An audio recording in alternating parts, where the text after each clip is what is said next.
honestly, when we couldn't find the parts in the industry to be different, we'd go to these shows and it seemed like everybody had the same bolt-on part, the same wheel, the same valve cover.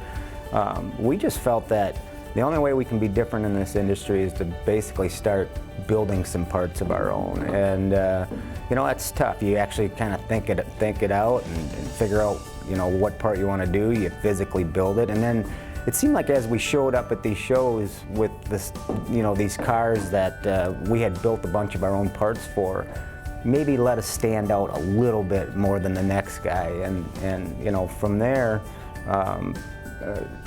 we actually had a gentleman come up and say, look, I really like what you do. This was been probably 12 years ago, and said, I want you to build me a car. And that was the reactor car. I mean, you can look it up online. I think that was the first car that put us on the map, and we were blessed that some guy was actually going to pay us to build his dream car, and it happened to be a Mustang, which was really cool for us because we liked them. But that was the break we got that I think gave us the legs to actually be a builder and start building cars for other people. Yeah, so I guess the bit of it is that we didn't intend to build this type of business. It was just passion that wanted to stand out and just have fun, and it just ended up being a business. But I guess the story is just do what's inside you and don't worry about history. I like what one guy said today, is just make your own history and don't try to recreate it, but just make your own. And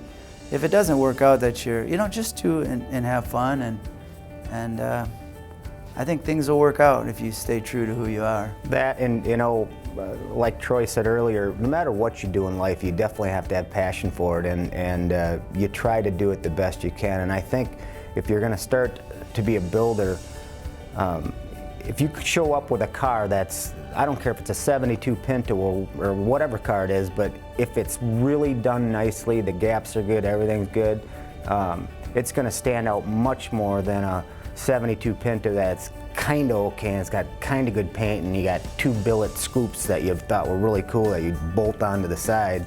That other car is going to give you a lot more mileage because it shows your quality and your passion more so than trying to hit the ball out of the park. I think one of the good decisions we made, Jim and I, as a business, is that we stayed diversified. We didn't throw all our eggs into hot rods or collision, and for a couple reasons. One, it gives you the passion to do either one, but when one kind of fails a little bit, it's just not, it was just, because hot rodding or this industry just doesn't happen overnight. And you do have to eat, and your passion is things that make you do things 10 times and you're never going to get paid for. You're going to sit and throw it away, and you can't charge your customer for, because if you charge a customer for everything you've done in this business, you won't be in business. You have to realize that you're not going to eat and you're not going to make payroll, or you'll pay your help, but you won't get paid. And if you're not willing to do that, you're never going to stand out. And honestly, if you're setting up shop to get into this business, I can't, to make money, honestly, over the years, we'd paint a manure spreader if that's what we had to do to keep the doors on while you can still do the collision. And that's the gospel truth. We painted everything from bicycles to Stations of the Cross. Yes, we painted all the Stations of the Cross for our church. We did anything we could to survive, to make it through another day. And obviously, it's business is tough, and to stand out, to stand out, you truly got to give it a lot of passion, and you have to survive, because if you can't sleep at night, it's hard to get up for work.